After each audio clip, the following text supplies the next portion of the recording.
Hello दोस्तों, Dalip Hindi shorthand classes में आपका हार्दिक स्वागत है। दोस्तों, आज की डिक्टेशन दैनिक जागरण की संपादकीय डिक्टेशन है। डिक्टेशन की गति 110 शब्द प्रति मिनट होगी। डिक्टेशन स्टार्ट करते हैं 5 सेकंड बाद।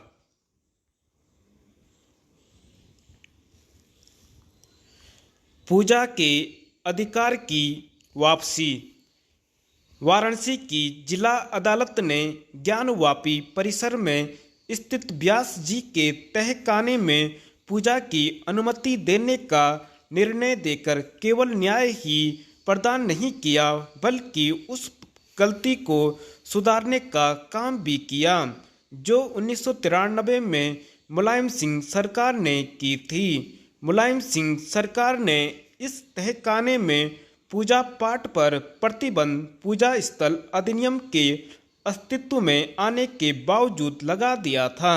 यह प्रतिबंध मनमाना और अवैध ही नहीं था, बल्कि एक तरह से 1991 के पूजा स्थल अधिनियम का शर्मनाक उल्लंघन भी था। यह अधिनियम यह कहता है कि किसी धार्मिक स्थल का चरित्र बदला नहीं जाएगा, लेकिन तत्कालीन मुलायम सिंह सरकार ने व्यास जी के तहखाने में पूजा पर प्रतिबंध लगाकर ठीक यही काम किया। विडंबना यह है कि हिंदू श्रद्धालुओं के पूजा के अधिकार का दमन करने वाले इस प्रतिबंध के अटने में 31 वर्ष लग गए। वाराणसी की जिला अदालत ने 7 दिन के अंदर पूजा की व्यवस्था करने के आदेश दिए हैं।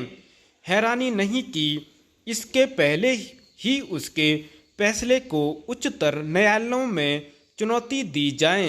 जो भी हो, किसी को यह मानकर नहीं चलना चाहिए कि मंदिर पक्ष केवल इससे संतुष्ट होने वाला है कि उसे ज्ञानवापी परिसर के तहखाने में पूजा का वह अधिकार मिल गया जो करीब 3 दशक पहले उससे छीन लिया गया था।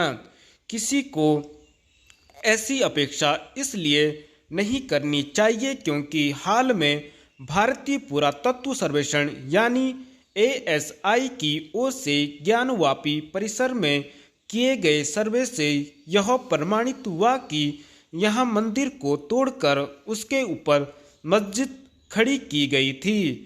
वैसे तो यह पहले से ही स्पष्ट था कि तथाकथित ज्ञानवापी मस्जिद एक मंदिर पर खड़ी की गई इमारत है, लेकिन ASI के सर्वे ने इसके औकाट्य प्रमाण भी प्रस्तुत कर दिए। इन्हें किसी के लिए नकारना संभव नहीं है, लेकिन यह देखना दुखद है कि मस्जिद पक्ष और कई मजहबी एवं सियासी मुस्लिम नेता ASI की सर्वे रिपोर्ट को खारिज करने में जुटे हैं। यह दीवार पर लिखी इबारत को देखने पड़ने से जानबूझकर इनकार करने के अलावा और कुछ नहीं।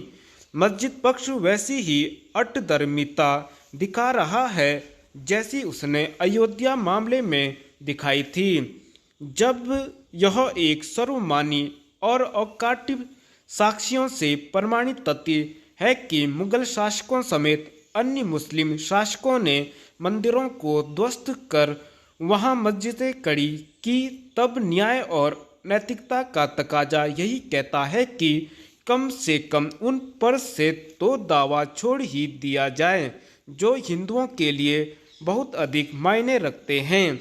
मस्जिद पक्ष एक ओर तो यह कहता है कि आज के मुसलमानों का औरंगजेब से कोई लेना देना नहीं, लेकिन इसके साथ ही वह उसके दुष्कृत्यों का बचाव भी करता है।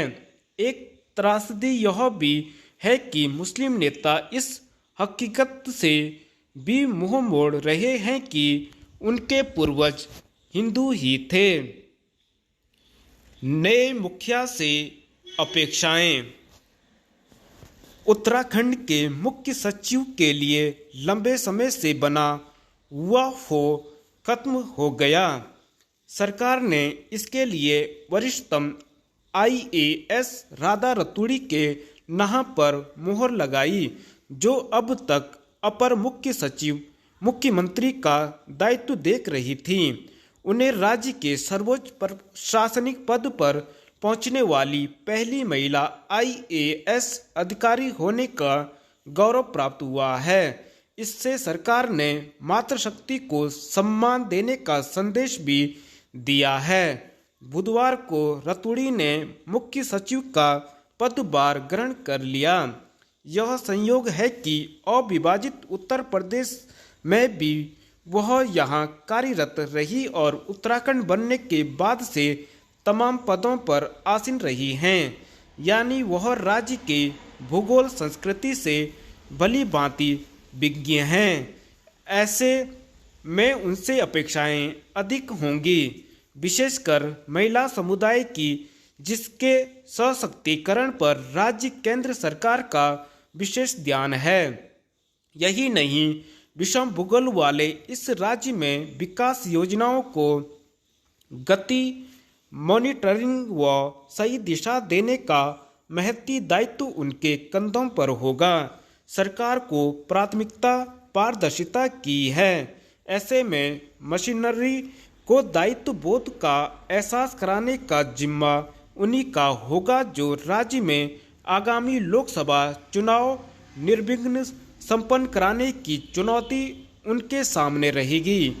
जाहिर है कि उन्हें समयबद्ध एजेंडे के साथ आगे बढ़ना होगा। इस दृष्टिकोण से सरल व स्वच्छ छवि की अनुभवी इस अधिकारी को कोई दिक्कत नहीं आएगी। छोटा राज्य होने से जन अपेक्षाएं ज़्यादा हैं और संसाधन कम हैं, लेकिन उपलब्ध संसाधनों का बेहतर उपयोग कर वह इन पर खरा उतरने का प्रयास करेंगे। जन समस्याओं को जानने समझने को समाज मीडिया से बेहतर संवाद बना रहे, इसका भी वह प्रयास करेंगे। उम्मीद है कि उन्हें अपने अधीनस्थों का पूरा सहयोग मिलेगा और वह सरकार व जनता की अपेक्षाओं पर खरा उतरेंगे। धन्यवाद।